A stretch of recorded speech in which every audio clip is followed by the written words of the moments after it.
How do we sort the junk and noise in life from the sweet fragrance of glorious silence? Objective reality? I want to tell you a story of my life up to now as I transformed, moving closer to the source of objective reality by overcoming barriers that life had thrown at me. Dad was at Lafayette, Mom was at Centenary. They fell in love, and I was some number two.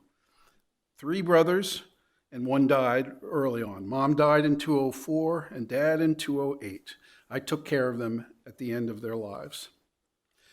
They had me, Stevie, in 1952. Little did I know what life would bring. Full of joy, hope, and lots of giggling, like many children, trusting the awe of life, an eternal innocent optimist.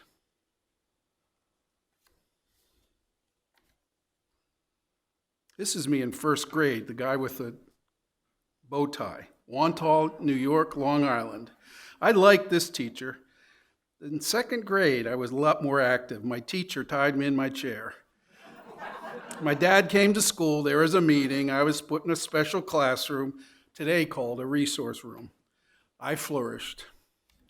My grandfather founded Camp Katahdin in 1928. It was an 8-week boys' camp to climb Mount Katahdin. The camp was closed during World War II and opened again in 1944. My grandpa was a Marine in the Pacific. My dad was in the Army and occupied Europe. I went to camp every summer. I was a high school basketball player. I also was in drama productions, 12 Angry Men, and I fell in love, went to the prom. Life was pretty good in my high school days.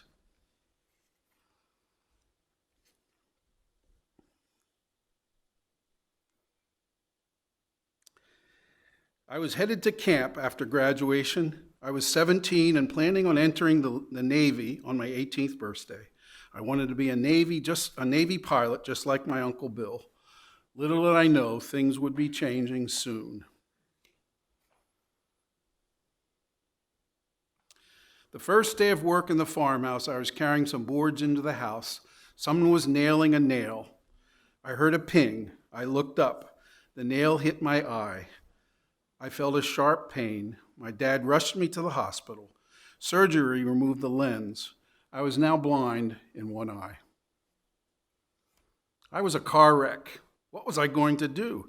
No more Navy, just trauma, pain, depression. Depression stinks. You fall in a dark hole and cannot get out, and just watch yourself suffer.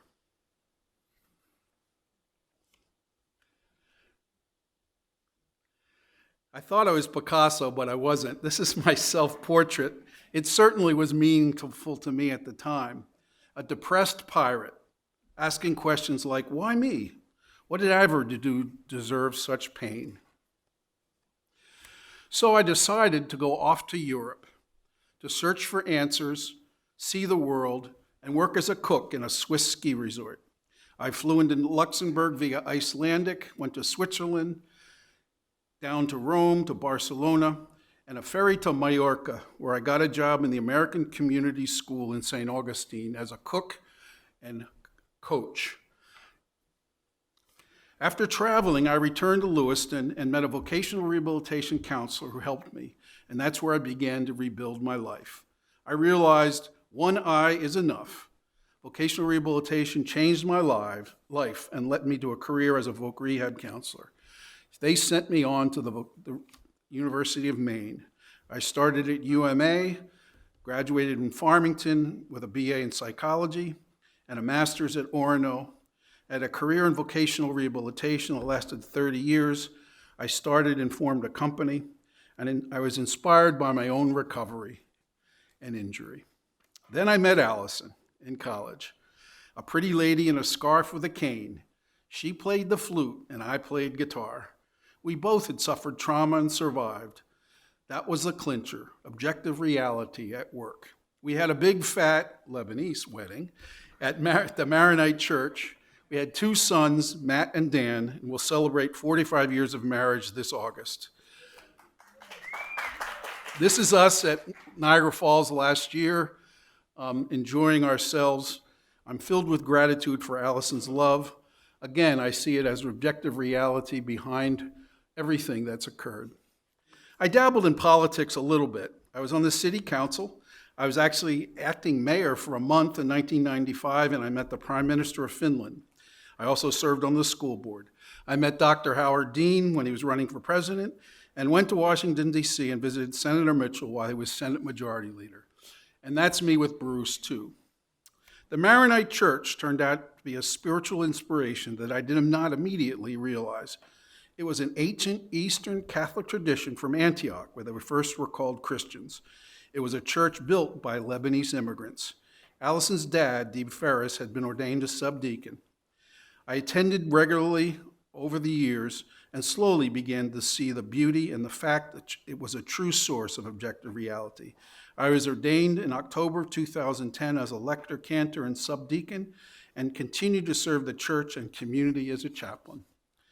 I love the Eastern icons. This is one of my favorite, Mary, and this is Saint Maron, the founder of the Maronite Church, who was a monk in the mountains of Lebanon.